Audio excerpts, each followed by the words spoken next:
Hello guys, कैसे हैं? उम्मीद करते हैं कि आप सब खैरियत से होंगे, खुश होंगे। भाई देखने जा रहे हैं मूवी का नेक्स्ट पार्ट, तो करते हैं वीडियो स्टार्ट।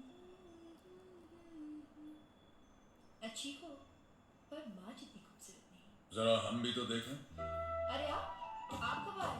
मैं तो बस यूं ही ऐसे अरे पहुंची। एक मिनट रुकिए जरा। एक मिनट जरा हम भी तो देखें क्या हो रहा है यहाँ। ये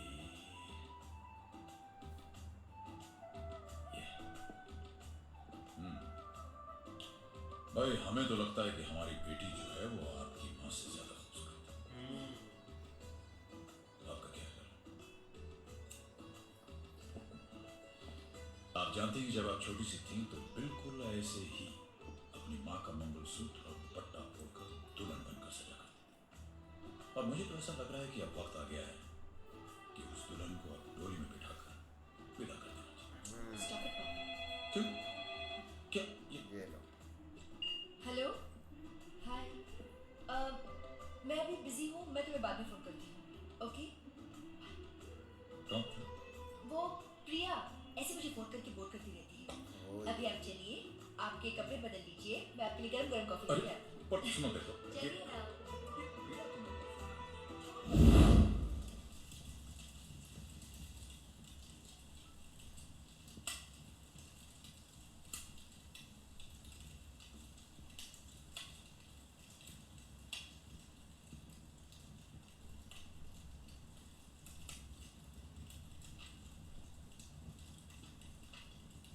पापा। लगता है आज बाल बोलेगी। पापा मैं आपसे माफी मांगने आई हूँ। माफी किस बात की? पापा, आपने मुझे हमेशा सिखाया कि कभी झूठ नहीं बोलना, पर मैं आपसे झूठ बोल गई। उस दिन जब आप मेरे कमरे में आए थे और मेरा फोन बजा था, वो प्रिया नहीं थी पापा, वो कोई और था।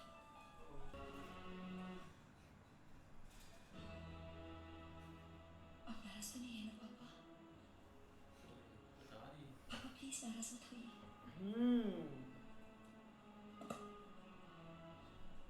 आई लव यू पापा। पापा I love you. I love you पापा। I love you.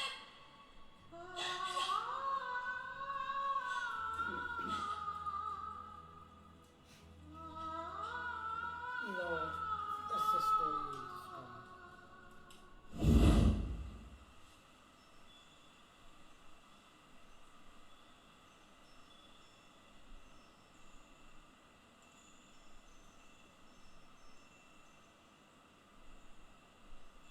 मैं आपको ये बताने आया हूं कि मैंने राज मल्होत्रा को गुरुकुल से निकाल दिया है। क्या बात है। मेरी उससे कोई मुलाकात नहीं हुई, मैंने उसका चेहरा भी नहीं देखा और दुआ करता हूं कि वो कभी मेरे सामने ना आए। उसे यहां से कहीं दूर भेजा जा रहा है और मैं चाहूंगा कि आप उसे पूछें। मैं जानता हूं कि आपको ऐसा लग रहा होगा कि मेरा ये निर्णय बहुत कठोर और गलत है, पर मुझे पता है कि आपकी आने वाली जिंदगी के लिए ये बिल्कुल सही फैसला है।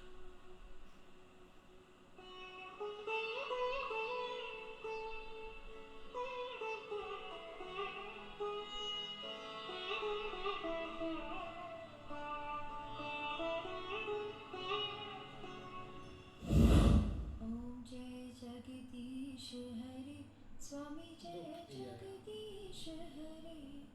भक्त जनों के संकट, दास जनों के संकट क्षण में दूर करे। ओम जय जगदीश हरे।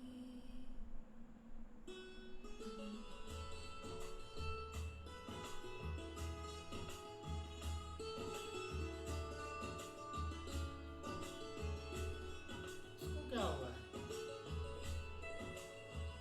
आपकी चाय वहीं पे रखी हुई है। न्यूज़पेपर वाला अभी तक आया नहीं। संडे है ना, शायद थोड़ा लेट आएगा। वैसे आज बहादुर की तबीयत भी थोड़ी ठीक नहीं है, तो अब बताइए कि आप नाश्ते पे क्या लेंगे, मैं खुद ही बना लेती हूँ।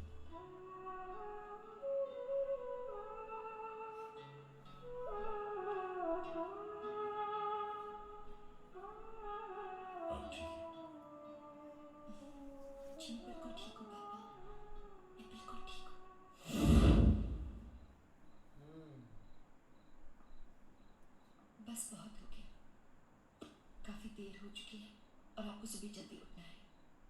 मुंह खोलिए।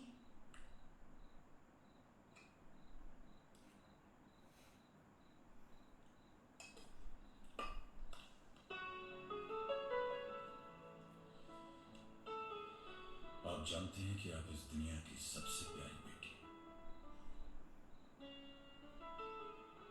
आप खुश हैं? खुश। आप खुश हैं पापा?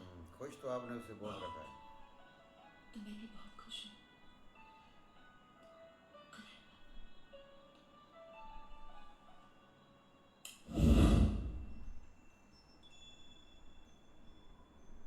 कुछ बुरा होने वाला है जैसे लग रहा है ना। हाँ भी कुछ भाई।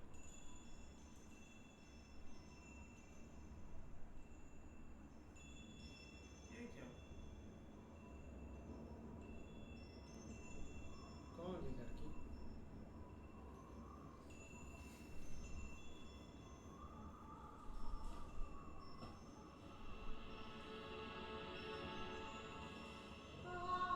I'm sorry पापा।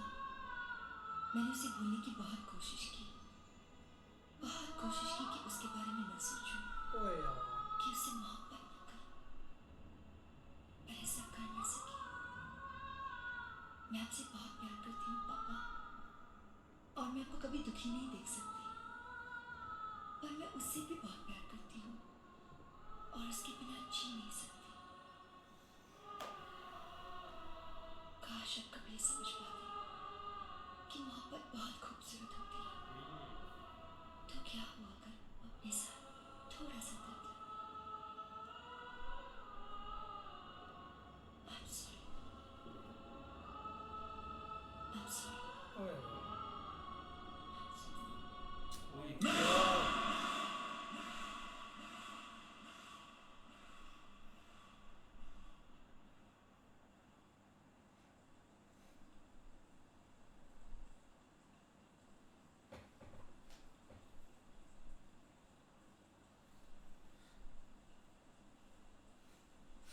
कर देनी थी यार शादी।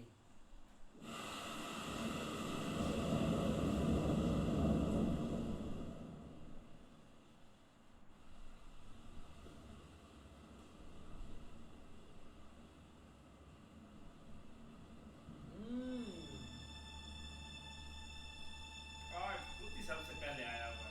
वो तो नहीं क्लास लेने आओगे म्यूजिक की।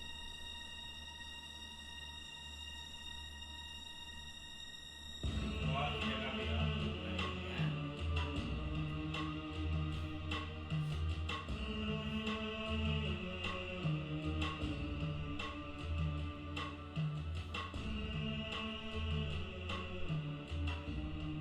जिस दिन से उसने मुझे तुम्हारे बारे में बताया था, उस दिन से लेकर आज तक मैंने तुमसे नफरत की। इतनी नफरत कि मैं दुआ करता था कि मैं तुम्हें कभी न देखूं, कभी तुम्हारी आवाज न सुनूं। और आज तुम मेरी चौखट पर मेरे सामने खड़े हो। अगर मैं चाहूं तो मैं तुम्हें घसीटते हुए इस गेट के बाहर फेंक सकता हूं, और कोई कागज का टुकड़ा मुझे नहीं रोक सकता। पर मैं ऐसा करूंगा नहीं, क्योंकि अब मैं चाहता हूं कि तुम यही आओ। तुमने एक 55 साल के थके हुए बूढ़े आदमी को एक बार फिर लड़ने की वजह दी है। उसे एक बार फिर यह साबित करना होगा कि जिस रास्ते पे वो 25 सालों से चलता है, वो रास्ता आज भी उतना ही पक्का है। चैलेंज हो गया भाई। तुमने मुझे सही पर खाने चला दिया।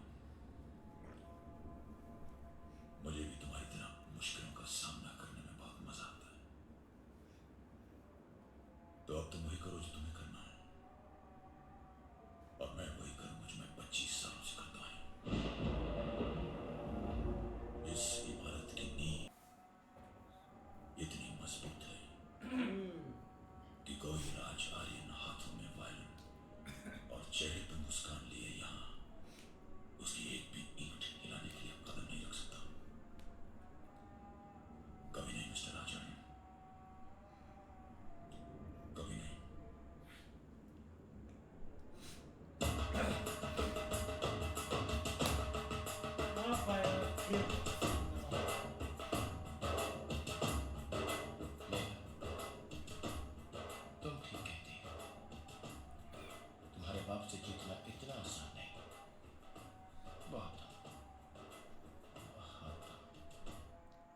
मुश्किल है भाई लड़ना।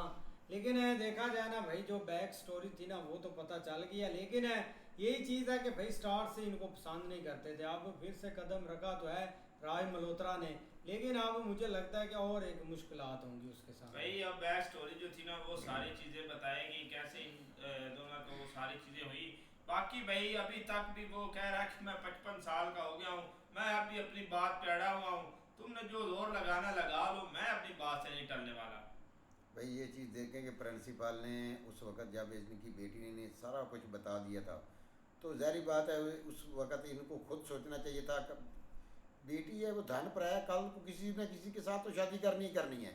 लेकिन उस वक़्त उन्होंने भाई अपने गुस्से में आकर ऐसा कदम उठाया कि वो उस लड़के की शक्ल देखे बगैर उसको भाई वहाँ से उन्होंने निकाल दिया है। और उसमें एक असूल भी था कि जब उसको भाई वहाँ से निकाला जाएगा किसी और जगह पर वो भाई अपना सेलेक्ट भी नहीं हो सकता, ना ही उसको भाई को एडमिशन देगा। तो ये उसने गलती की है, लेकिन उसके बाद भी उसकी बेटी उसके साथ कुछ दिन रही है और हंसी खुशी रही है। लेकिन इसको थोड़ा सा भी तरस नहीं आया कि मैं अपनी बेटी के साथ ये क्या कर रहा हूँ कि मेरी बेटी एक लड़के से प्यार करती है, अगर वो दोनों खुश हैं तो मैंने किसी और के साथ भी तो उसकी शादी करनी है। लेकिन उसकी अकड़ वही 25 साल पुरानी है अभी तक। अभी वो कह रहा है कि मैं अब भी वही जंग लड़ने के लिए तैयार हूँ। इस तरह भाई लड़की चाहती तो वो झूठ भी बोल सकती थी, लेकिन भाई उसने आकर वालिद को अपने को सब कुछ सच बता दिया है कि वो लड़की का फ़ोन नहीं था, वो लड़के का फ़ोन था जिससे मैं प्यार करती हूँ। लेकिन सारों ने भाई उसकी शक्ल देखे बिना ही उसके भाई कॉलेज से निकाल दिया, और साथ ये भी कह दिया कि वो कहीं और दाखिला भी नहीं ले सकता। लेकिन वो ही सारा उनके सामने एक अपना दूसरा जो इधर का जो म्यूज़िक टीचर बनकर आया गया, जो लड़कों को भाई सिखा रहा गया। बिल्कुल ऐसे ही है भाई, स्टोरी पीछे वाली तो है ना, लड़की ने बहुत एक अच्छा इसके साथ पेश किया है, और वो भी खुद भी भाई बहुत अच्छे रहे उनके साथ। लेकिन सिर्फ ये कि अपनी वो अना के पीछे उसने ये जो है ना वो थोड़ा सा अपने आप को चेंज नहीं किया। लेकिन अब इसको भी चैलेंज कर रहा है कि मैं 25 साल से जहाँ पे खड़ा था ना वहाँ पे ही हूँ, आपने जो करना है कर लो, अब देखो भाई आगे। हाँ जी, देखते हैं भाई नेक्स्ट पार्ट में, तब तक के लिए गुड बाय, टेक केयर।